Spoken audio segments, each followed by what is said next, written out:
Mari kita membaca dari Injil Yohanes. Di dalam kebaktian ini kita akan membahas mengenai menjadi milik Kristus. Kita membaca Injil Yohanes pasal yang ke-15.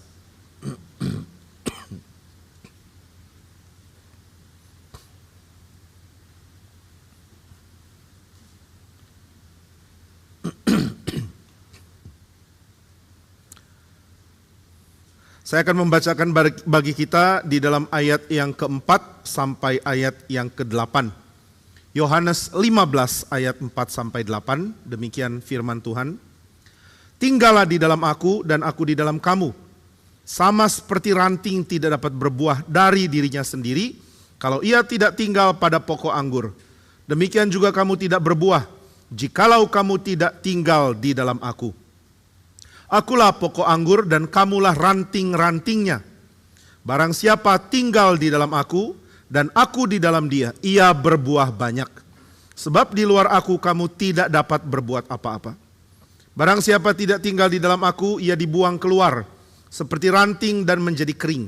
Kemudian dikumpulkan orang dan dicampakkan ke dalam api lalu dibakar. Jikalau kamu tinggal di dalam aku dan firman-Ku tinggal di dalam kamu, mintalah apa saja yang kamu kehendaki dan kamu akan menerimanya. Dalam hal inilah Bapa-Ku dipermuliakan, yaitu jika kamu berbuah banyak, dan dengan demikian kamu adalah murid-murid-Ku. Mari saudara kita berdoa. Bapa di surga, hari ini kami rindu untuk mendengar firman yang akan menyelidiki hati kami, yang akan membongkar segala penyimpangan kami, dan yang akan meluruskan jalan kami di dalam Engkau. Kami mohon Kristus yang sudah menjadi juru selamat kami. Dialah yang menjadi pemimpin kami, yang membawa kami keluar dari kegelapan dosa, menuju ke dalam terang Tuhan yang abadi. Biarlah di dalam Sang Juru Selamat, kami menikmati menjadi milik Tuhan sampai selama-lamanya. Dan di dalam Sang Juru Selamat kami menikmati berada di dalam cinta kasih, dan berada di dalam penerimaan yang sejati, juga berada di dalam berkat yang ada di dalam Sang Bapa. Biarlah kami mampu untuk hidup dengan berbuah dengan limpah, oleh karena Tuhan menjadi pokok anggur dan kami berada di dalam Tuhan kami. Mohon dengarlah doa kami, sehingga kami berakar dan bertumbuh di dalam firman-Mu dan menghasilkan buah yang limpah, oleh karena Kristus menjadi pokok anggur yang memberikan hidup kepada kami. Kiranya Tuhan rela mendengar kami, di dalam nama Tuhan Yesus kami berdoa. Amin. Saudara sekalian, kitab Injil, baik itu Matius, Markus, Lukas, maupun Yohanes, memberikan kepada kita satu perubahan atau tawaran perubahan hidup yang sangat penting. Kitab Injil tidak memberikan kepada kita saran untuk perbaiki hidup, tapi kitab Injil memberikan satu tawaran untuk kita menjadi hidup. Ini bukan kitab untuk memberikan koreksi atau pelajaran mengenai bagaimana hidup dijalankan, tapi ini adalah kitab yang memberikan kepada kita ada tawaran untuk hidup. Berarti sebelum kita menerima berita Injil, kita belum hidup. Ada banyak definisi yang salah tentang hidup, apalagi di dalam dunia setelah jatuh dalam dosa. Kita tidak hidup kecuali kita berkait dengan Sang Sumber, kecuali kita ada di dalam Kristus. Itu sebabnya di dalam teologi dari Martin Luther dan juga John Calvin, kata kesatuan dengan Kristus ini sangat penting. Bagaimana seseorang bisa hidup? Seseorang bisa hidup kalau dia ada di dalam Kristus. Bagaimana seseorang mendapatkan kehidupan? Kalau dia ada di dalam Tuhan. Kalau dia di luar Tuhan, dia tidak hidup. Tapi bukankah kita yang salah paham? Kita berpikir bahwa kehidupan yang kita jalani di dalam rutinitas kita, itulah hidup. Tetapi Alkitab mengkritik pengertian ini. Itu bukan hidup. Saudara, seorang bernama Soren Kierkegaard, dia memiliki ketajaman untuk melihat batin dan pergumulan di dalam batin manusia. Dia mengatakan bahwa setiap orang senantiasa berada dalam kesulitan yang besar, karena setiap orang sulit untuk menyadari bagaimana dirinya bisa lepas dari semua pengaruh dan nilai yang ada di sekitar dan menjadi asli, menjadi otentik, menjadi diri sebagaimana diri itu ada. Ini satu kebingungan yang sulit dipecahkan. Saya hidup, tapi saya terlalu berkait dengan lingkungan saya. Saya memahami baik dan buruk dari lingkungan saya. Saya memahami cara hidup yang katanya menyenangkan juga dari lingkungan. Maka kita sulit untuk menjadi otentik. Nah, ini pergumulan dari Kierkegaard.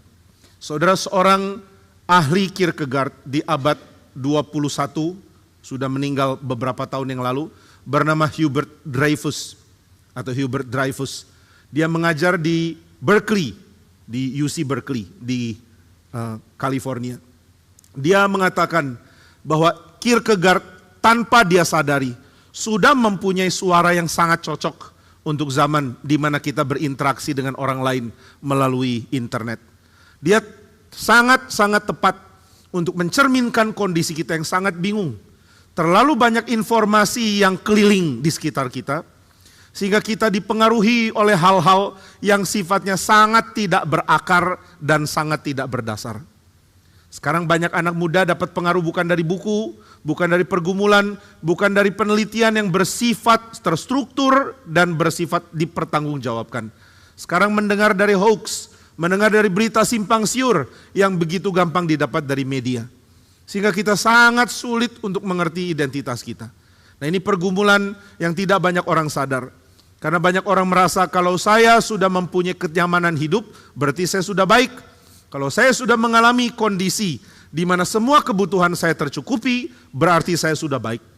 Tetapi saudara sekalian, kondisi baik ini kondisi yang kita peroleh dari mana? Kata orang-orang sekitar, kata perasaan hati, benarkah kata perasaan hati saudara menguasai pendapat saudara tentang mana baik, mana buruk? Benarkah ketika kita mengatakan hidupku baik, itu benar-benar dari diri atau dari kata orang lain? Bukankah banyak dari kita mengatakan hidup buruk karena orang lain menilai kita buruk? Bukankah kita tampil untuk menunjukkan wajah kita supaya dinilai oleh orang lain dan kita ikut standar penilaian yang diberikan ini? Berapa banyak kali kita khawatir kehilangan wajah, kehilangan muka, kehilangan jati diri karena penilaian orang lain kepada saya. Terlalu sering kita dibiarkan didikte oleh lingkungan sehingga kita terus ada di dalam kondisi hidup yang simpang siur. Ini membuat hati tidak tenang.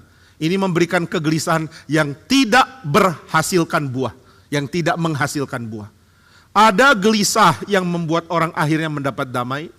Ada kegelisahan yang tidak ada buah. Ada salib yang menuju mahkota. Ada salib tanpa mahkota. Pak Tong mengingatkan, jangan pikul salib tanpa mahkota. Jangan kerjakan sesuatu yang gak ada gunanya bagi kemuliaan Tuhan ataupun bagi pembentukan diri. Jangan cari sulit yang tidak berguna, yang bukan Tuhan yang berikan. Nah, saudara sekalian, banyak orang rasa hidupnya baik karena ikuti standar penilaian baik dari sekitar. Banyak orang merasa hidupnya buruk. Kenapa buruk? Karena mengikuti standar penilaian dari sekitar. Kenapa baik? Karena mampu beli barang-barang mahal. Karena mampu menghabiskan uang banyak untuk kesenangan. Nah, ini baik. Buruk itu kalau apa? Kalau kurang uang. Nah, ini bukankah ini adalah suara dari sekitar? Maka kalau saya ingin tahu mana baik, mana buruk, mana benar, mana salah, lalu saya cari ke dalam, saya sadar diriku di dalam sudah terlalu banyak dipengaruhi oleh lingkungan luar. Kalau begitu bagaimana saya menjadi asli? Bagaimana menjadi diri? Bagaimana mengetahui untuk mempunyai keyakinan diriku sedang jadi diriku? Diriku bukan sedang didikte oleh orang lain. Diriku bukan sedang didikte oleh tren. Diriku bukan sedang didikte oleh society. Wah, ini sulit bukan main. Tidak banyak dari kita yang mengalami kenikmatan dan kenyamanan tanpa dikacaukan oleh berbagai pergumulan untuk mempertahankan kenyamanan itu. Maka kita senantiasa berada dalam kondisi yang bingung, yang terus bergumul. Saya sekarang tenang, tapi sampai berapa lama? Nanti tahun-tahun ke depan apakah kondisi akan pasti atau tidak? Saya tenang karena sekarang pendapatan masih baik, tapi usaha makin menurun, bisnis makin tidak jelas. Semua hal dalam sektor ekonomi makin tidak memberikan hasil. Bagaimana saya melihat hidup ke depan? Nah, ini pergumulan yang bikin orang terus ada dalam kegelisahan. Di dalam kondisi gelisah dia mau cari, bisakah dia lepas dari sekeliling dan menjadi asli, benar-benar menjadi siapa dirinya, seperti sebagaimana dirinya harusnya menjadi. Tidak dikuasai orang lain, tidak dikuasai pengaruh lain, tidak dikuasai oleh segala suara yang sebenarnya mendistorsi saya, menyelewengkan saya dari menjadi diri yang sendiri. Sekarang banyak orang mengatakan be yourself. Tapi ketika ditanya, who am I? What do you mean by being someone's self? Apa artinya menjadi diri? Apakah artinya saya bebas mengungkapkan perasaan saya? Saya bebas menjadi apa yang saya mau? Saya hidup sesuka-suka saya? Ternyata tidak. Sebab saya dinilai oleh lingkungan. Saya dianggap menjadi orang oleh karena penilaian yang lain. Tapi bukankah kita tidak bisa menghindar dari ini? Mau menghindar, mau menjadi diri sendiri, gak bisa. Mau ikut dan dibentuk juga dipengaruhi oleh standar orang lain, tetap gak bisa. Kalau begitu bagaimana diri menjadi tenang? Dan kalaupun bergumul, tetap bergumul di dalam pengharapan mendapatkan ketenangan. Lagi-lagi Kierkegaard yang memberikan tawaran, mari coba belajar mengerti ada satu pribadi yang sangat agung yang menjadi contoh bagi kita semua. Siapa pribadi itu? Kristus. Bagaimana Kristus menjadi diri yang tepat? Apakah dengan menjadi diri sendiri atau dengan apa? Nah maka saudara, seorang bernama Calvin yang menulis beberapa tulisan sangat penting. Tapi meskipun dia tulis beberapa tulisan penting, komentrinya termasuk salah satu yang paling tajam mengekspresikan teologi di dalam tradisi reform. Nah dia menafsirkan Injil sinoptik, yaitu Matius, Markus, dan Lukas. Dan dia mengatakan Yesus Kristus memulai pelayanannya dengan jati diri yang diberikan oleh Bapa. Ini kalimat yang sangat indah. Apa pelayanan pertama Yesus? Pelayanan pertama Yesus adalah dibaptis oleh Yohanes. Loh, bukankah ini permulaan? Ini adalah inaugurasi, ini adalah pelantikan. Ini bukan pelayanan. Tapi Calvin mengatakan tidak, inilah pelayanan dia. Pelayanan dia dimulai dengan Bapa mengatakan, anakku engkau. Engkau adalah anakku yang kukasihi, kepadamu aku berkenan. Nah ini yang dikatakan di dalam Lukas. Atau di dalam versi yang lain. Inilah anakku yang kukasihi. Inilah dia, dengarkanlah dia. Wah, waktu orang mendengar suara dari surga, waktu Yohanes Pembaptis dengar, dan waktu Yesus dengar, pada waktu itu semua sadar, Yesus memulai pelayanannya dengan diberi identitas oleh Sang Bapa. Nah di sini Calvin memulai satu pendapat teologi atau kristologi yang sangat penting, dan sangat kembali ke dalam tradisi dari pengakuan iman Chalcedon. Dia mengatakan Kristus menjadi anak dari Sang Bapa di dalam kemanusiaannya, bukan di dalam kealahannya. Dia bukan menjadi spesial karena dia adalah Allah pribadi kedua. Dia menjadi spesial karena dia rela jadi manusia, dan dia menjadi yang pertama bagi kita supaya kita meneladani dia. Kalau dia jadi yang pertama dan kita meneladani, maka dia harus diperhitungkan sebagai manusia yang memperoleh status sebagai anak dari Sang Bapa. Sehingga ketika pembaptisan Yohanes Pembaptis, Allah menerima Yesus, sang manusia. Jangan lupa ya, waktu bilang sang manusia, saya memaksudkan dua natur, bukan mengikuti ajaran saksi Yehova. Sang manusia yang sudah berinkarnasi, sudah lahir, sudah bertumbuh, dan sekarang memulai pelayanannya. Dia dimulai pelayanannya lewat panggilan Bapa. Bapanya yang mengatakan, engkau anakku yang kukasihi, kepadamu aku berkenan. Yesus tidak mendapatkan dari Bapa kalimat-kalimat yang lain. Dia tidak mendapat misalnya kalimat, engkaulah sang juru selamat, atau engkaulah sang raja, atau engkaulah sang penyembuh. Dia tidak diberikan gelar ataupun status yang berkait dengan tugas. Ini penting sekali ya. Dia mendapatkan sesuatu yang berkait dengan relasi. Saudara, kalau jadi anak, itu berarti saudara mempunyai posisi yang relasional dengan Sang Bapa. Saudara tidak jadi anak karena saudara mempunyai tugas tertentu kan? Kalau ditanya tugas anak itu apa ya? Menjadi anak, apa job description-nya? Apakah saudara pernah bilang ke anak saudara, kamu ada job description ya? Pagi bangun pagi ngepel dulu sebelum ke sekolah. Kalau kamu ngepel rutin selama 2 bulan baru bisa jadi anak. Sekarang kamu baru calon anak. Atau bahkan bakal calon anak.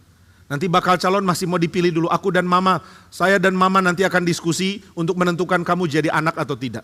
Kalau kamu terus rajin ngepel selama 1 bulan, kami akan putuskan untuk mengangkat kamu jadi anak. Enggak ada. Orang menjadi anak karena relasi dengan Sang Bapa. Jadi saudara sekalian, Kepada Yesus, Bapa tidak mengatakan engkaulah sang juru selamat, engkaulah sang raja, dan segala title lain yang berkait dengan tugas dia. Tidak. Tapi sang Bapa pertama-tama membereskan identitasnya Kristus. Engkau adalah anakku yang kukasihi, kepadamulah aku berkenan. Kenapa Yesus diperkenan oleh Bapa? Karena dia sudah melakukan sesuatu? Belum, ini baru permulaan pelayanannya. Apakah karena dia sudah menyembuhkan orang? Dia belum menyembuhkan orang. Apakah dia sudah memulai berkhotbah dan memanggil murid-murid? Juga belum. Jadi permulaan Yesus melayani harus dinyatakan melalui penerimaan sang Bapa terhadap dia. Engkaulah anakku yang kukasihi. Saudara, Kristus tentu adalah sang anak dari kekal sampai kekal. Tetapi bagian ini menekankan dia yang sudah inkarnasi dan sekarang dipanggil oleh sang Bapa menjadi anaknya. Nah, ini juga yang akan Tuhan berikan kepada kita. Saudara dan saya adalah anak karena Tuhan memberinya kepada kita. Dia membereskan dulu identitas kita, dan identitas kita adalah identitas relasional. Berarti ini sangat penting untuk diketahui. Waktu orang mengatakan saya mau jadi otentik, saya mau menjadi diri sendiri, saya mau menjadi siapa saya, aslinya saya, seaslinya. Bukan karena orang lain mendikte, bukan karena bentukan yang kacau. Aku mau tahu siapa diriku dan bagaimana jadi diriku. Ini sebenarnya pertanyaan yang sangat-sangat tajam, sangat dalam, dan sangat penting di dalam zaman kita. Begitu banyak orang tanpa sadar menanyakan pertanyaan ini. Tapi mereka belum menemukan jawaban, dan mereka bahkan belum sadar kalau ini pertanyaan penting yang mereka juga tanyakan. Ketika kita adakan seminar kebangunan pemuda ya, dari tim TKN, satu mahasiswa yang datang setelah selesai seminar di Surabaya, saya tanya, kenapa kamu datang? Dia mengatakan, karena seminar ini memberikan judul yang saya tidak sadar saya perlu. Loh, kok bisa ya? Iya, saya tidak sadar kalau saya perlu diberitahu bagaimana Injil membebaskan saya dari kecanduan. Tapi saya tidak menyadarinya. Begitu lihat judul ini baru sadar, saya perlu judul ini. Nah, demikian juga dengan mencari jati diri.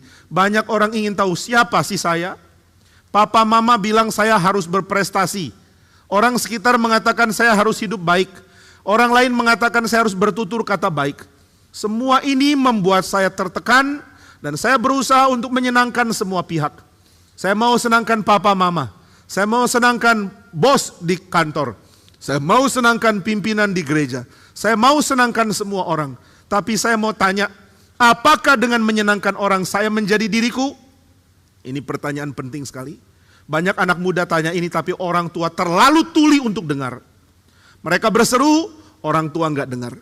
Mereka mengatakan, aku mau senangkan engkau papa mama. Aku mau senangkan guru di sekolah.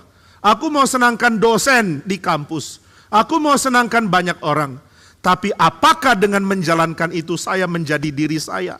Apakah saya menjadi sebagaimana saya seharusnya? Atau saya sedang mematikan saya? Kalau saya sedang mematikan saya, berarti saya menjalankan semua ini dengan kekosongan identitas. Ini semua orang yang berposisi sebagai hamba Tuhan, sebagai guru, sebagai pengajar, sebagai orang tua, mesti peka terhadap hal ini. Maukah saudara menjadi pengajar yang mengorbankan orang yang saudara ajar? Maukah kita menjadi orang tua yang mengorbankan anak-anak yang Tuhan berikan kepada kita, yang Tuhan cintai, dan yang Tuhan percayakan kepada kita? Tentu tidak. Kalau begitu bagaimana? Bagaimana menjawab pertanyaan, bagaimana being true to one's self? Bagaimana menjadi diri di dalam kondisi yang asli? Kalau kita bahkan tidak tahu bagaimana menjadi diri di dalam keasliannya. Itu sebabnya pernyataan di dalam Injil sangat penting. Banyak orang tidak percaya dua tema penting dari reformasi. Baik itu pembenaran oleh iman maupun juga pengertian predestinasi. Ini adalah dua tema yang sangat berkait dengan identitas manusia. Siapakah kamu? Saya adalah orang yang dibenarkan. Dibenarkan berarti ada yang merubah status saya. Siapa yang ubah? Allah Bapa di surga. Kenapa dia ubah? Karena saya di dalam Kristus. Bagaimana mengerti di dalam Kristus? Harus tahu dulu identitas sang Kristus ini apa. Siapakah Kristus?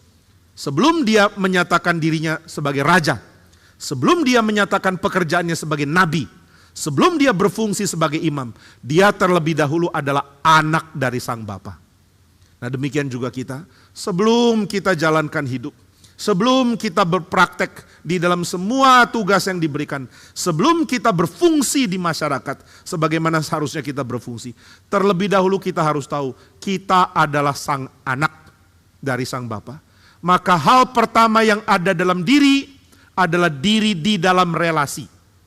Diri yang berelasi dengan orang lain. Diri yang tidak mungkin sendiri. Diri yang ditentukan identitasnya dengan relasi dengan pihak lain.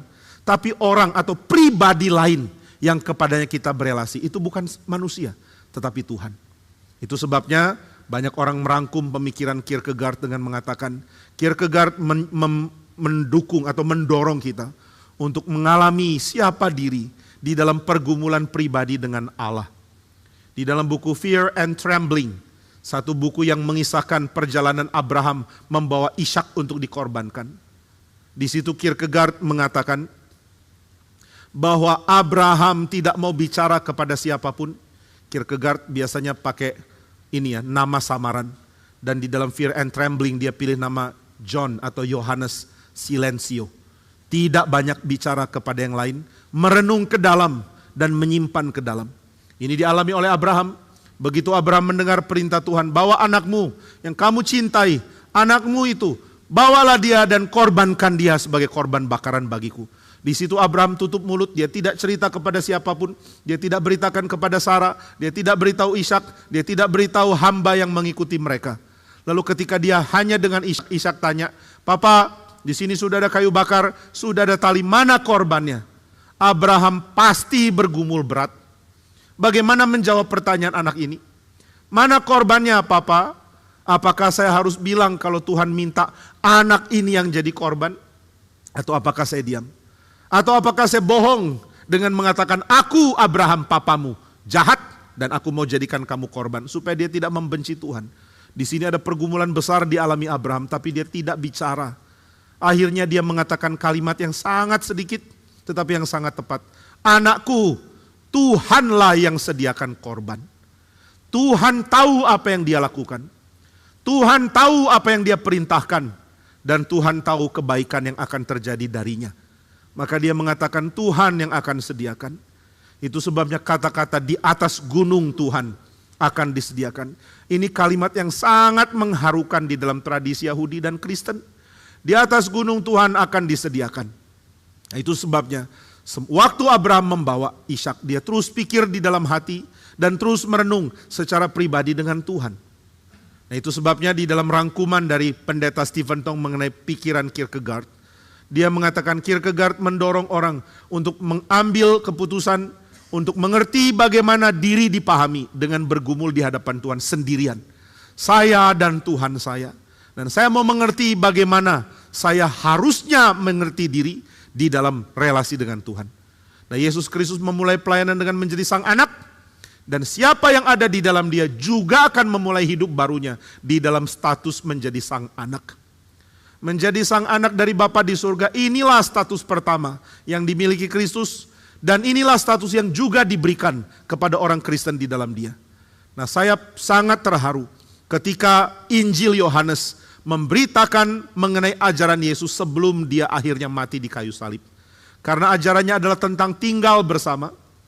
Sang anak manusia dan sang anak Allah ini membuka hidupnya untuk menampung kita semua. Dia mengatakan, "Mari berada di dalam saya.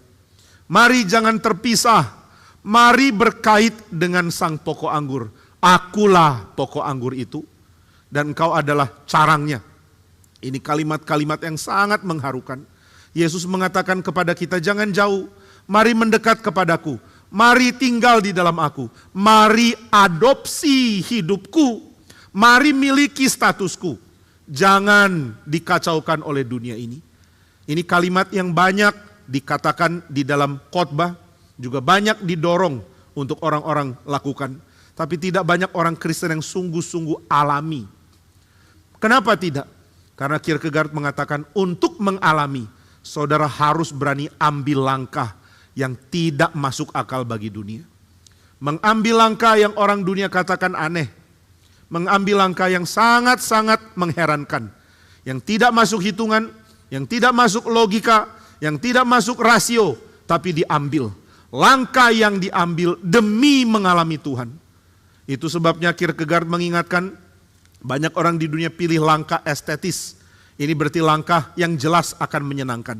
Kenapa pilih langkah ini? Karena akan memberikan aku begitu banyak kesenangan. Ini langkah akan menghibur aku, menguatkan aku, memberikan kesenangan kepadaku. Aku bisa melampiaskan hawa nafsuku dan segala hal lain. Ini langkah estetik, langkah yang gampang diambil. Siapapun akan ambil langkah ini. Saudara dikasih 2 kemungkinan tempat untuk kerja, misalnya bagi anak muda. Lulus kuliah dapat 2 kemungkinan. Yang pertama kerja di perusahaan A, kedua kerja di perusahaan B. Perusahaan A kasih gaji lebih banyak, kasih fasilitas lebih bagus, kasih load pekerjaan lebih sedikit. Yang perusahaan B kasih gaji lebih sedikit, kasih fasilitas lebih sedikit, kasih load pekerjaan lebih banyak. Langsung otomatis kita pilih A. Ini namanya pilihan estetis. Tapi Kierkegaard mengatakan manusia tahu dia tidak hidup hanya untuk menyenangkan hawa nafsunya sendiri. Maka dia mulai menyadari di dalam masyarakat ada pilihan etis, di mana saya mengambil keputusan karena ini benar, karena ini adalah tindakan yang secara etika sangat dipuji. Saya melakukan tindakan yang tidak membuat orang menghina, tapi membuat orang memuji, karena yang saya lakukan adalah hal yang secara moral anggun, unggul, dan tepat. Ini namanya bertindak berdasarkan etika, melangkah berdasarkan pertimbangan etis. Kenapa kamu tidak mengambil uang orang lain? Oh, itu tidak etis. Bukankah menyenangkan punya banyak uang? Ya, tapi saya tidak mau melangkah hanya di dalam insting estetis saya. Saya juga mau melangkah di dalam pengharapan memperoleh keadaan hidup yang benar, yang baik, dan yang bisa dipertanggungjawabkan di dalam masyarakat. Kenapa orang tua sudah punya uang menabung untuk anaknya? Karena ini keputusan yang secara etika benar. Kenapa engkau sudah dapat uang masih bayar pajak kepada pemerintah dan jujur dalam hal ini? Karena ini secara etika benar. Kenapa engkau sudah memperoleh semua kesenangan? Engkau masih harus kerja keras, menyangkal diri dan hidup tiap hari untuk melakukan tanggung jawab. Karena ini adalah sesuatu yang secara etika benar. Tapi bagaimana dengan keputusan yang ketiga? Yaitu keputusan religius. Ini keputusan sulit dipahami. Kenapa Abraham melangkah membawa Ishak untuk dikorbankan? Apakah ini estetis? Tentu tidak. Apakah ini etis? Juga tidak. Lalu ini apa? Ini religius. Ini tindakan yang sulit dipahami. Dan Kierkegaard mengatakan justru manusia mendapatkan jati diri sejati di dalam keberanian melangkah untuk mengalami langkah iman. Mengalami langkah iman. Mengalami loncatan hidup dari kondisi yang bisa dipegang. Dari kondisi yang bisa dipastikan, dari kondisi yang bisa ditebak, masuk ke dalam kondisi yang gelap, yang sulit dipahami, dan yang tidak ketahuan ujungnya akan kemana. Ini adalah langkah iman, langkah yang membuat orang tidak mengerti mengapa dia lakukan itu. Beberapa hari yang lalu saya pimpin KKR di Expo dari LPMI, dan saya ajak beberapa orang rekan, salah satunya adalah Pak Robin, yang pernah menjadi Direktur Keuangan di Polytron. Nah, dia mengambil langkah yang tidak ada orang mengerti. Dia berhenti dari pekerjaannya, dia tidak lanjutkan, dan dia masuk sekolah teologi. Ini adalah orang yang sangat kerja keras. Dia lulus dari SMEA dan tidak dapat pendidikan lebih. Kemudian di hire untuk menjadi pegawai di dalam dalam kantor bagian dari milik Polytron. Tapi karena begitu rajin, dia terus dipercaya. Akhirnya dipercaya terus naik sampai jadi Direktur Keuangan. Maka setelah dia berhenti, dia mengatakan saya mau lanjut kuliah. Oke, gelarmu terakhir apa? Gelar selevel SMA. Wah, kalau gitu kamu harus masuk S1. Maka dia ambil STH. Wah, saya kalau ngajar di kelas ada Pak Robin, saya bingung. Ini bagaimana ngajarnya ya? Pak, Bapak jadi mahasiswa STH ya? Iya Pak. Kalau Bapak nakal saya hukum atau gimana Pak? Dia bilangnya kalau saya nakal dihukum aja. Kenapa? Karena saya jadi mahasiswa STH lagi. Tapi kenapa orang yang sudah punya kedudukan begitu baik ambil langkah ini? Kalau ditanya dia cuma jawab, ya karena sudah janji sama Tuhan, kalau waktunya tiba Tuhan mau panggil saya mau. Dia bergumul, waktunya tiba dipanggil saya mau. Akhirnya setelah bergumul, dia melangkah. Waktu melangkah ditanya, bolehkah menjadi hamba Tuhan, menyerahkan hidup, masuk sekolah teologi sambil tetap kerja? Nggak bisa. Harus tinggalkan kerjaan? Harus. Wah, tapi kalau tinggalkan pekerjaan setinggi ini kok berat ya? Tapi dia lakukan. Lalu Pak Stephen Tong pernah tanya, Kamu ini ada banyak, berbagian dalam janji iman, banyak ini itu, belum lagi biaya anak dan lain-lain. Apakah uang akan cukup? Dia cuma mengatakan kalimat yang saya ingat sekali. Dia mengatakan, Pak Tong, saya bukan orang yang bisa, yang layak untuk ditanya tentang pergumulan keuangan. Karena Tuhan izinkan saya memiliki keamanan dalam hal itu. Jadi saya nggak bisa bilang saya khawatir, saya nggak boleh khawatir. Karena Tuhan sudah berikan keadaan yang begitu baik, sehingga saya tidak bisa dianggap beriman dalam hal uang. Karena untuk keuangan saya tidak perlu beriman, sudah ada kok. Jadi saya ini belum layak untuk dianggap jadi orang yang jadi contoh di dalam hal meninggalkan. Karena saya diberi begitu banyak. Lalu Pak Tong mengatakan, kamu bukan cuma pergi meninggalkan pekerjaan. Mari ya, kita kalau sudah ikut kebaktian, duduk baik-baik, dengar khotbah, tidak keluar masuk. Saya kurang mengerti bagaimana mendidik saudara untuk menjadi jemaat yang taat beribadah. Kalau saudara terus sulit dididik, saya sangat-sangat kecewa kepada saudara sekalian. Mari belajar dididik untuk menjadi orang yang beribadah dengan baik. Di sini saudara dididik, dan biarlah kita termasuk saya menerima didikan Tuhan menjadi orang yang lebih baik. Nah saudara sekalian, dia mengatakan saya tidak bisa jadi contoh untuk meninggalkan karena Tuhan sudah kasih banyak. Saya tidak perlu bergumul, saya tidak khawatir karena Tuhan sudah beri. Jadi saya tidak layak jadi contoh. Tapi Pak Tong mengatakan kalimat bagus. Ada orang tinggalkan pekerjaan, akhirnya mengalami kesulitan keuangan dan Tuhan berkati. Tapi juga ada orang yang tinggalkan potensi dapat uang lebih banyak. Itu kamu. Engkau punya potensi dapat uang jauh lebih banyak lagi, tapi kamu tinggalkan. Meskipun uangmu sekarang banyak, tapi potensi dapat uang yang kamu tinggalkan, ini perlu untuk dipikirkan. Ini perlu untuk kamu renungkan juga. Jadi Pak Tong mengatakan dalam hal ini, ya kamu jadi contoh juga. Nah maka saudara sekalian, ketika orang mengambil langkah, hanya orang yang sudah ambil langkah iman yang mengerti, ini langkah yang sangat baik. Pak Stephen Tong mengatakan, ini langkah bagus. Orang yang mengerti mengatakan ini langkah bagus. Tapi orang yang tidak mengerti mengatakan, aduh ini langkah bodoh. Kenapa kamu lakukan ini? Nah itu sebabnya ketika seseorang mengambil langkah di dalam aspek religi atau agama, di dalam pengertian Kierkegaard, dia mengambil loncatan yang sulit untuk dipahami secara rasio atau akal sehat dunia ini. Tapi saudara, kita harus ambil langkah ini. Kenapa harus? Karena hanya ketika kita ada di dalam Kristus, baru identitas kita beres. Baru kita tahu, saya menjadi diri saya yang asli karena diri saya berelasi dengan Bapa yang mencintai saya. Di sini baru terbongkar semua rahasia hidup. Bahwa kita mempunyai longing, kita mempunyai kerinduan untuk diterima dan dicintai. Dan inilah yang tanpa sadar kita cari di mana-mana. Saudara mempunyai satu kebutuhan di dalam tubuh karena kekurangan sesuatu. Entah karena kekurangan garam, atau kekurangan zat lain, lalu tubuh saudara menunjukkannya di dalam bentuk ingin memakan sesuatu. Ada cravings for some kind of food. Lalu saudara ingin cari what kind of food yang bisa memenuhi cravings ini, tapi saudara sulit menemukannya karena saudara tidak bisa merumuskan secara ilmiah zat apa yang saudara perlu. Maka saudara memakan buah atau meminum cairan tertentu, atau makan makanan tertentu, supaya badan mendapatkan kepenuhan dari zat yang kurang itu. Inilah yang terjadi secara contoh kepada kita semua. Kita adalah orang-orang yang sangat kekurangan di dalam hal rohani. Kita kekurangan cinta dan penerimaan Tuhan karena kita sudah meninggalkan Dia. Di dalam kondisi meninggalkan Tuhan, kita berada di dalam keinginan untuk memperoleh. Tapi karena kita tidak memperoleh, kita tidak tahu kita harus cari di mana. Kita menjadi jiwa yang terpenggal dari sumbernya.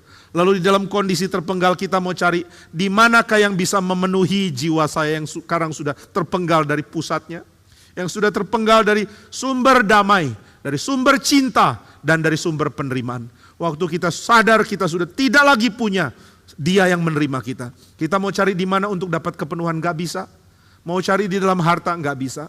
Mau cari di dalam koleksi mobil baru, gak bisa. Cari di dalam rumah baru, gak bisa. Cari di dalam penerimaan sesama manusia, gak bisa. Semua kesenangan menjadi semu dan kosong. Itu sebabnya cari apapun tidak membuat senang. Nah maka orang-orang yang mengalami jiwa yang bingung menjadi sadar. Waktu dia bertemu Kristus, lalu dia beriman kepada Kristus, baru dia sadar, saya perlu Tuhan yang menjadi sumber sukacita bagi jiwa saya. Inilah yang kita cari. Dan inilah yang Kristus tawarkan. Itu sebabnya di dalam Injil Yohanes ditekankan, jika engkau ingin kenal Sang Bapa, engkau hanya mungkin kenal dengan berada di dalam Sang Firman. Hanya di dalam Kristus kita berjumpa dengan Pencipta yang memberikan kepada kita penerimaan, memberikan kepada kita cinta kasih, memberikan kepada kita damainya, dan memberikan kepada kita penerimaan yang sempurna, yang tanpa cacat, menjadikan kita anak-anak dari Bapa di surga. Dan ini yang didapat ketika kita berada di dalam Kristus. Di dalam Kristus mendapatkan Bapa, di dalam Kristus mendapatkan status. Status bukan karena kita berprestasi, status bukan karena kita melakukan sesuatu, status karena belas kasihan dan cinta kasih dari Sang Bapa. Di manakah ada status seperti ini? Saudara, tidak ada agama punya pola pikir seperti ini ya. Tidak ada agama yang ketika diselidiki oleh filsuf yang tajam pikirannya, menemukan kekristenan adalah inspirasi sangat besar. Orang-orang seperti Agustinus atau Soren Kierkegaard dan tokoh-tokoh penting lain tidak mungkin menikmati kelimpahan ini jika mereka menyelidiki agama lain. Mereka tidak akan mendapat inspirasi dari agama manapun, hanya di dalam pengertian kristologis, di dalam pengertian Tritunggal, di dalam pengertian salib, kematian dan kebangkitan Kristus, di dalam pembenaran oleh iman, di dalam konsep pilihan, baru ada kelimpahan penyelidikan tentang manusia. Saya bersyukur di dalam abad 21 penyelidikan tentang manusia menjadi sangat berlimpah. Banyak orang kembali gali teori tentang antropologi, baik di dalam bidang filosofi, psikologi, psikiatri, dan juga teologi. Itu sebabnya Speak Antropologi yang terakhir, nanti tanggal 24 Agustus, sangat penting. Saudara mesti daftar dan mesti hadir. Nah saudara, di dalam penyelidikan tentang siapa manusia, orang akhirnya cari sumber-sumber, seperti Agustinus, seperti Kierkegaard, dan sadar, mereka begitu limpah karena mereka merenungkan satu agama namanya agama Kristen. Bisakah mereka melakukan ini jika mereka menganut agama lain? Jawabannya tidak. Maka ketika mereka renungkan, mereka sadar, kita mencari otentisitas, tapi kita pakai asumsi yang berasal dari kita. Kita orang terhilang, tapi kita mencari sesuatu di dalam standar yang kita sendiri buat. Ini kalau pakai istilah dari seorang apologet Westminster ya, saudara seperti jatuh dari pesawat, lalu saudara mau mencegah jatuh dari pesawat dengan tarik sepatu saudara sendiri. Mana bisa? Ada orang bisa selamat jatuh dari pesawat, jatuh terus ke bawah, lalu dia tarik sepatunya dan dia berhenti di tengah udara. Stop mid air, berhenti. Waktu dilihat, kenapa dia bisa berhenti? Oh, dia tarik sepatu sendiri. Ini hanya di dalam film kartun. Di dalam hidup asli nggak mungkin terjadi. Nah itu yang namanya menarik sepatu boot sendiri supaya bisa bertahan tidak jatuh, nggak mungkin. Manusia lagi jatuh, seluruh dirinya sedang bergerak jatuh ke bawah. Maka nggak ada apapun dari dirinya bisa menolong. Demikian manusia perlu Tuhan, tapi dia pakai standar yang dia ketahui dari dunia. Maka dengan standar yang dia miliki dari dunia, dia tidak menemukan Tuhan. Kenapa tidak menemukan? Karena dia belum tahu ada standar baru, di mana standar lama dia harus disingkirkan. Standar barunya apa? Standar lamanya apa yang harus disingkirkan? Lalu standar baru yang harus dipegang itu apa? Standar lama yang harus disingkirkan salah satunya adalah pengertian yang salah. Bahwa kita adalah manusia yang bisa berdiri sendiri. Gak mungkin. Kalau begitu apa asumsi baru yang harus ada? Bahwa kita selalu di dalam kebutuhan berelasi. Berelasi dengan siapa? Dengan Sang Bapa. Jati diri saudara akan dibentuk jika saudara sadar saudara diterima dan dicintai. Saudara, banyak orang ketika ada dalam kondisi pandemi, tertekan bukan main. Ada banyak jenis kegelisahan jiwa yang terjadi ketika orang harus mengalami pandemi dan harus mengalami diisolasi, di karantina. Salah satunya adalah kesepian yang sangat dan keadaan seperti terganggu oleh karena tidak berinteraksi dengan sesama manusia. Sulit sekali untuk jalani hidup jika kita tidak berinteraksi dengan yang lain. Kenapa sulit? Nah saudara, sebenarnya sulit karena kita perlu mendapatkan klarifikasi bahwa ada yang mendapatkan kita, mengambil diri kita dengan cara apa adanya kita, menerima siapa kita, mencintai kita, dan berkomitmen kepada kita. Itu yang kita cari. Tapi di mana kita bisa bertemu pribadi seperti ini? Saudara coba jalin relasi dengan orang lain, dan orang lain akan mengecewakan saudara, dan saudara juga akan mengecewakan orang lain. Saudara seringkali harus berelasi dengan belajar toleransi. Tanya sama orang yang sudah menikah, apakah engkau mencintai pasanganmu? Ya. Berapa banyak hal dari dia yang harus kamu toleransi? Ya lumayan. Berapa banyak hal dari kamu yang harus dia toleransi? Ya banyak. Nah ini saudara bisa tanya ya, yang sudah nikah. Kamu toleransi apa dari pasanganmu? Ya dia suka begini tapi ya saya terima aja lah. Ini gak bisa diubah. Ada satu orang rapi bukan main, nikah dengan orang yang berantakan. Saya bingung kenapa kalian berdua bisa nikah. Waktu pacaran, ini perempuannya bilang, waktu pacaran dia tutup-tutupi keberantakannya. Dia sukses menipu saya. Waktu tampil rapi, waktu lihat depan rumahnya rapi, ternyata itu semua palsu. Begitu sudah nikah berapa lama baru tahu kok berantakan ya. Kenapa sepatu tuh nggak bisa pas, rata. Selalu ada yang terbalik. Kayaknya ya kalau sepatu nggak terbalik dia harus balikan dulu baru bisa tenang. Kenapa banyak barang-barang di rumah tidak ditaruh di tempatnya lagi? Sudah makan piring ditaruh di atas komputer. Memangnya komputer itu alat mesin cuci. Sudah selesai makan taruh sembarangan, masih kotor dibiarkan.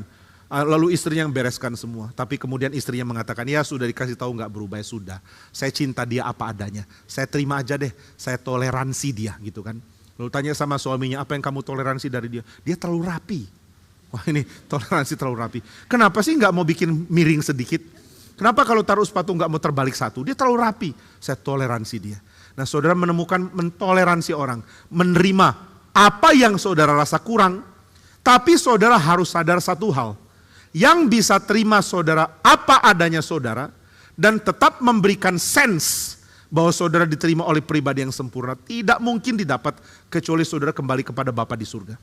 Hanya di dalam relasi dengan Bapa di surga. Saudara menemukan ada pribadi yang tidak mungkin saudara toleransi karena dia sempurna. Tetapi yang kepadanya saudara akan belajar. Waktu saudara kenal Tuhan, saudara tidak toleransi Tuhan kan. Saudara gak mungkin baca Alkitab dan mengatakan, Tuhan, cara Tuhan menangani Daniel agak kurang setuju loh saya Tuhan. Tapi gak apa-apa Tuhan, saya menerima engkau apa adanya. Saya toleransi, gak mungkin. Saudara baca kitab suci, saudara akan mengatakan, wah Tuhan melakukan dengan cara yang saya belum mengerti. Tapi aku mau belajar. Nah itu cara berelasi dengan Tuhan. Banyak orang kalau kepada hamba Tuhan itu ya sangat percaya. Apapun dari hamba Tuhan pasti benar. Kadang-kadang bahkan di dalam cara yang berlebihan. Nah saya sih sebagai hamba Tuhan senang-senang aja ada jemaat kayak begitu ya. Pokoknya kalau Pak Jimmy udah ngomong pasti benar. Waduh, puji Tuhan ada jemaat kayak engkau. Yuk perbanyak dirimu gitu ya. Tapi ini gak benar ya. Saudara pun harus kadang-kadang toleransi hamba Tuhan. Ini bukan karena saya minta ditoleransi. Tapi saudara tahu kadang-kadang ada hal yang saya kurang cocok. Tapi dia toh pemimpin saya belajar terima dulu. Nah ini kan yang terjadi ya. Termasuk saudara lihat presiden atau saudara lihat pemimpin. Saudara mengatakan engkau pemimpin saya dan saya hormati. Meskipun ada hal yang saya kurang cocok. Tapi dengan Tuhan saudara gak perlu begitu. Karena saudara langsung tempatkan diri sebagai murid. Saudara mengatakan engkau Tuhan. Saya murid dan saya mau belajar dari engkau. Yang engkau lakukan kepada saya tidak mungkin ada yang salah. Sangat penting bagi kita untuk punya lagu-lagu Kristen yang baik. Saya percaya keragaman lagu Kristen tidak ditemukan di dalam lagu kontemporer. Di dalam lagu yang baru modelnya sama terus. Tuhan sayang saya, Tuhan mengerti saya, Tuhan cinta saya, Tuhan anggap saya penting. Semuanya berkait dengan ego yang diberi makan loh. Tapi saudara lihat lagu-lagu yang lalu, termasuk salah satu lagu yang sangat saya suka, yang saya sering jadikan contoh. Yang diperbuat Allahku kebaikan semuanya. Ini kalimat indah sekali. Yang diperbuat Allahku kebaikan semua. Ini saya sangat suka karena waktu kami sadar papa saya ada kanker di otak. Kita semua kaget sekali dan lagu ini yang menghibur. Waktu itu kami baru kehilangan mama. Mama saya meninggal tahun 2020. Ya, tahun 2020 bulan Maret. Lalu setelah dia meninggal, papa saya mulai agak sulit gerak. Kemudian dicek ternyata perkembangan tumor di otak sudah besar. Berarti selama ini dia sering sakit, sering alami sulit. Tapi karena dia rawat mama, dia tidak rasa sakitnya. Dan kami pun tidak tahu dia sakit. Begitu tahu kami sedih bukan main. Jauh lebih sedih dibandingkan ketika merawat atau berinteraksi dengan mama yang sakit. Karena kita sudah tahu mama sakit. Ini papa kita tidak tahu, oh ternyata sakit dan hidupnya sudah tidak lama. Nah lagu ini sangat menenangkan. Karena Tuhan, karena lagunya mengatakan, yang diperbuat Tuhan, kebaikan semuanya. Mana ada yang baik sih dalam kondisi ini? Tapi kita murid, bukan toleransi Tuhan ya. Kita ini murid, jangan senang dengan lagu-lagu yang meninggikan kita, seolah kita setara dengan Tuhan. Mengatakan, oh Tuhan aku gak kecewa sama engkau. Memang gak mungkin kamu boleh kecewa sama Tuhan. Nah maka mari pikirkan ini baik-baik. Yang diperbuat Allahku kebaikan semuanya. Oh ini lagu pertama saya tahu bukan dari him tapi dari kantatanya Bach. Nah waktu saya dengar saya sangat terhibur. Tuhan baik. Meskipun aku tidak mengerti tapi aku mau jadi murid. Kebaikannya begitu limpah. Dan saya mau menikmati cara dia mengatur hidup saya. Inilah kalimat yang membuat kita sadar. Waktu aku diterima oleh Tuhan. Tuhan menerima saya dengan bersabar. Tapi saya menerima Tuhan dengan menjadi murid. Inilah kelimpahan. Saudara dan saya nggak pernah jadi standar. Karena kita terus menerus akan belajar dari standar sejati. Yaitu Tuhan. Maka di dalam relasi dengan Tuhan langsung klik. Saya jadi milik Tuhan. Saya dari awal relasi ini dijadikan anak. Dan anak berarti anak karena ada sang Bapa. Sang Bapa adalah Bapa karena ada sang anak. Kita di dalam Kristus sang manusia. Allah yang berinkarnasi ini.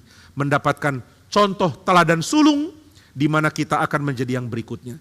Itu sebabnya di dalam Injil Yohanes, yaitu ayat yang kita baca tadi, ditekankan dengan sangat indah. Yesus mengatakan, di luar aku kamu tidak bisa apa-apa. Kan di luar aku engkau akan berjuang untuk segala hal, termasuk untuk identitasmu. Kamu akan mengalami kegelisahan, kamu akan mengalami pergumulan untuk menjadi diri dan tidak pernah mendapatkannya. Kamu akan sengsara tapi tidak menemukan jalan. Tapi di dalam Kristus bagaimana? Engkau tetap akan bergumul. Engkau akan tetap mengalami kesulitan mencari jati diri. Tapi engkau melakukannya dengan satu kepastian bahwa engkau dimiliki oleh Allah sebagai anak sampai selama-lamanya. Itulah sebabnya Yesus mengatakan tinggallah di dalam aku. Tuhan mau mengatakan berdiamlah bersama aku. Saudara, berdiam itu ada dua makna. Berdiam berarti tinggal bersama, tapi berdiam juga bisa berarti akhir perjalanan. Akhir dari trip yang menyusahkan. Orang Israel ada di padang gurun, mereka jalan capek sekali. Tapi Tuhan janjikan, begitu engkau sampai ke tanah perjanjian, kamu akan diam dengan tenang di bawah pohon ara, di bawah pohon anggur, dan di bawah pohon zaitun. Nah ini di bawah pohon ara, ini diulangi di dalam kitab Zakaria. Kamu akan duduk tenang di bawah pohon ara. Dan temanmu juga akan duduk di pohon ara yang sama. Dan kamu akan memanggil dia. Ini kalimat-kalimat yang indah ya. Jadi apa itu diam? Diam berarti saya sudah selesai berjalan. Sudah selesai trip yang panjang. Dan sekarang bisa duduk dengan tenang. Nah saudara, saya sendiri mengalami kesulitan berjalan. Dan akhirnya kenikmatan bisa berdiam. Kalau sedang siap-siap TKN. Karena saya pergi dengan tim yang hobinya jalan kaki. Jadi dari tim ini memberikan syarat. Kalau Bapak bersama dengan kami harus jalan dulu 10.000 langkah baru boleh sarapan. Waduh, saya pikir ini pemerintahan kolonial yang kejam. 10.000 langkah baru makan, ya sudah. Saya coba ikuti, saya dan Pak Suwito mengikuti perintah yang sangat-sangat keras tapi juga sangat baik ini. Lalu kita jalan.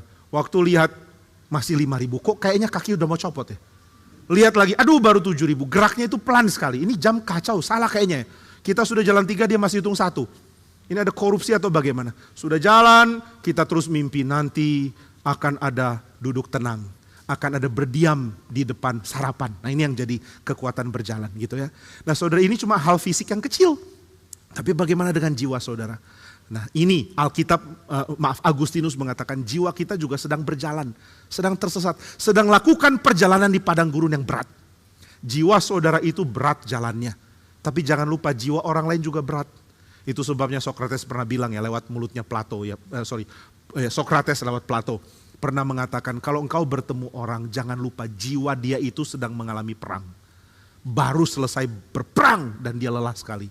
Jangan tidak kasihan sama orang lain. Nah saudara sekalian, jiwa kita sedang keliling di padang gurun capek. Dan Tuhan Yesus mengatakan, mari berdiam di dalam aku. Inilah perjalananmu. Dan inilah nanti kamu akan berdiam, kamu final di dalam aku. Engkau selesai mencari, engkau selesai gelisah, engkau selesai berjuang di dalam aku. Berjuang apa ya? Berjuang mencari jati dirimu. Engkau bergumul untuk cari tahu siapa saya. Dan Tuhan mengatakan semua beres di dalam aku. Nah itulah sebabnya Tuhan mengatakan, aku seperti pokok anggur.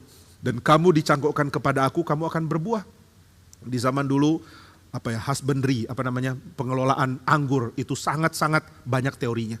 Kalau engkau ambil ranting satu pohon anggur, lalu cangkokkan ke batang atau ke pokok anggur yang lain, bisa menghasilkan jenis anggur tertentu. Nah, ini banyak teori yang para petani anggur sudah tahu.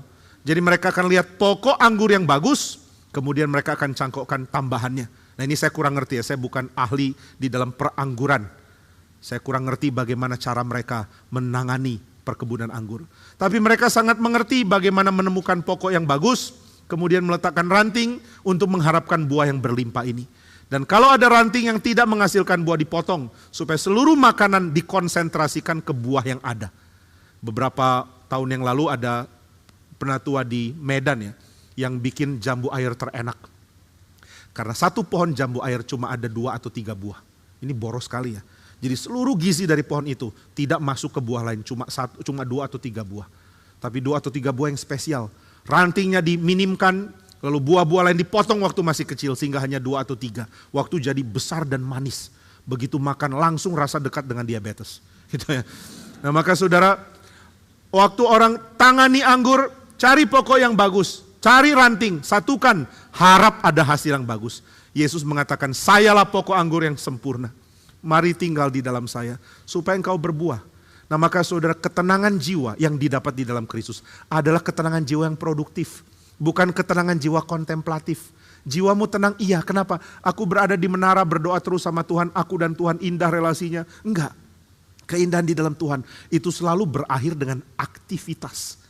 Dengan pekabaran Injil, dengan pelayanan, dengan mengasihi satu sama lain, dengan memperjuangkan budaya yang baik, dengan membagikan pengertian dan pengenalan akan Tuhan, dengan giat, dengan rajin, dengan keinginan untuk orang lain menikmati Tuhan. Inilah buahnya. Saudara, ketenangan di dalam Tuhan adalah ketenangan yang dinamis, bukan ketenangan yang membuat orang mati dan merenung. Ini adalah ketenangan yang membuat seluruh dunia dapat berkat. Saudara, mana orang yang tenang? Apakah orang yang main gitar sendirian sambil nyanyi-nyanyi lagu sedih? Atau Paulus yang keliling dunia memberitakan Injil? Paulus itu yang tenang. Saya percaya banyak dari kita mengalami ketenangan justru karena kita tahu kita milik Tuhan. Dan setelah itu aktivitas kita melayani mengalir. Bukan karena kita perlu diyakinkan kita milik Tuhan. Tapi karena kita sudah tahu kita milik Tuhan. Itulah sebabnya Yesus mengatakan di dalam aku, dia akan berbuah lebat. Di luar aku, kamu tidak mungkin melakukan apa-apa. Di luar aku, engkau tidak bisa jadi apa-apa selain ranting kering yang akhirnya dibuang dan dibakar. Saudara, kekeringan jiwa itu seringkali digambarkan sebagai ranting kering. Jiwa yang kering itu nggak ada apinya.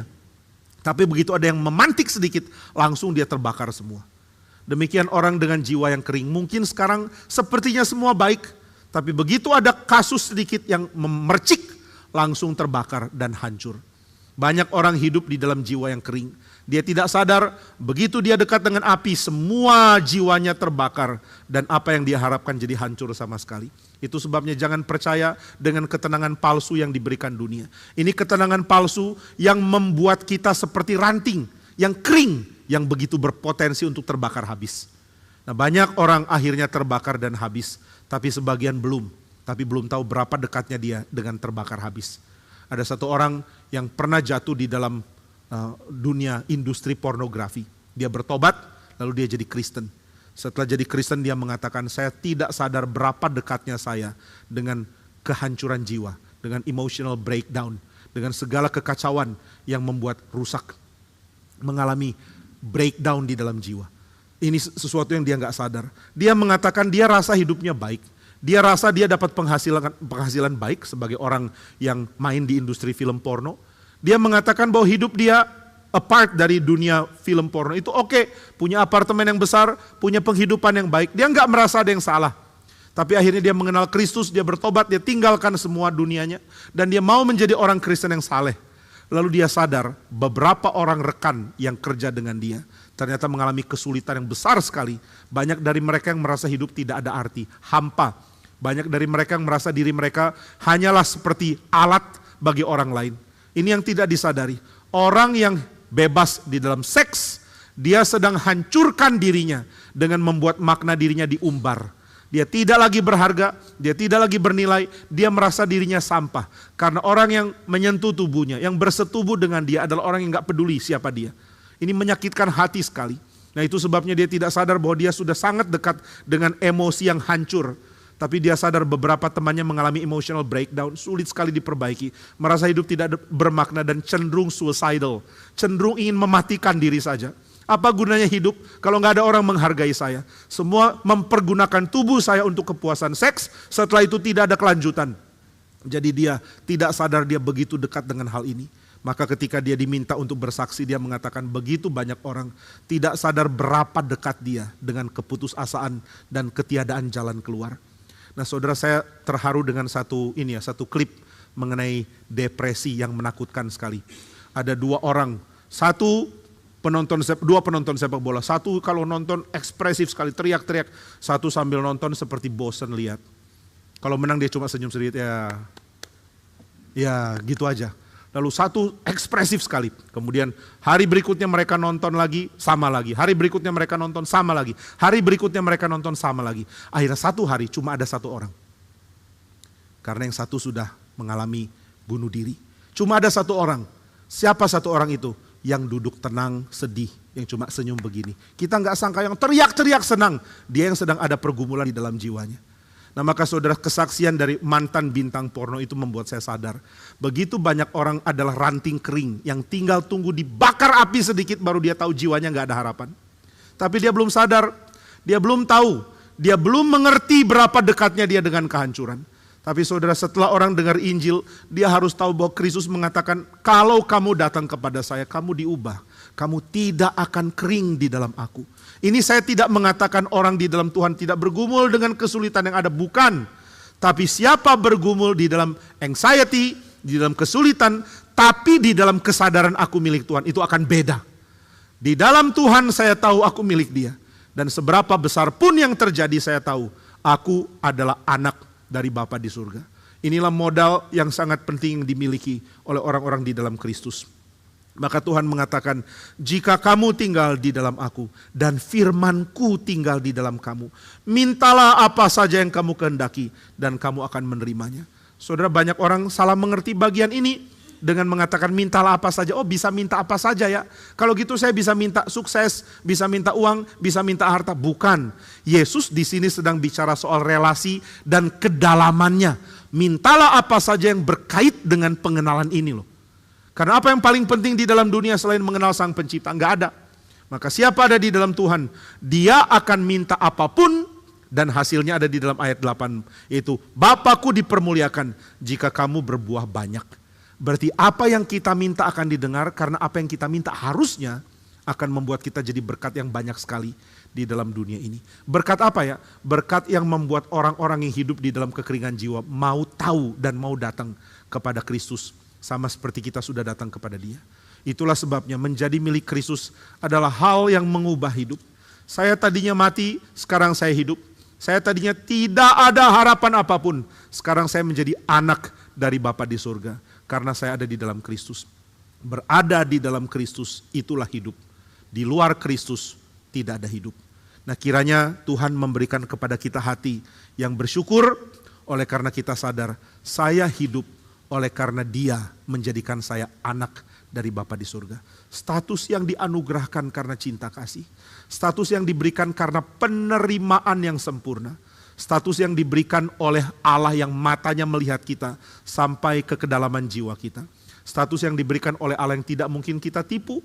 Status yang diberikan oleh Allah yang tidak mungkin tidak mengenal semua kebobrokan dan kerusakan kita.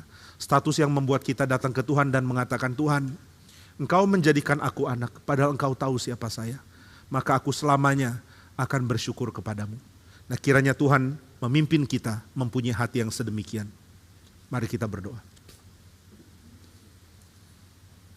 Ya Bapa di surga, kami menjadi milik-Mu oleh karena Kristus yang rela berkorban bagi kami. Dan kami menjadi milik-Mu oleh karena kami disatukan di dalam Kristus. Kami bersyukur karena kami menjadi milik Kristus dan kami diberikan kondisi yang indah menjadi anak dari Bapa di surga. Inilah yang kami lihat pada Kristus, meskipun Dia adalah Sang Firman, meskipun Dia adalah pribadi kedua dari Allah Tritunggal, namun Dia berinkarnasi menjadi manusia. Dan sebagai manusia Dia mengalami apa yang dibutuhkan oleh semua manusia, yaitu diberi status sebagai anak oleh Bapa di surga. Inilah yang Yesus dapatkan di dalam keadaan setelah dibaptis. Dan kami ingin mengalami keadaan ini juga ya Tuhan, sebab kami tahu di dalam Kristus kami pun akan menjadi anak-anak dari Bapa di surga. Jadikanlah kami milik-Mu, sehingga seluruh kehidupan kami penuh dengan kelimpahan oleh karena Engkau. Pimpin dan berkati kami di dalam kehidupan kami menikmati Tuhan.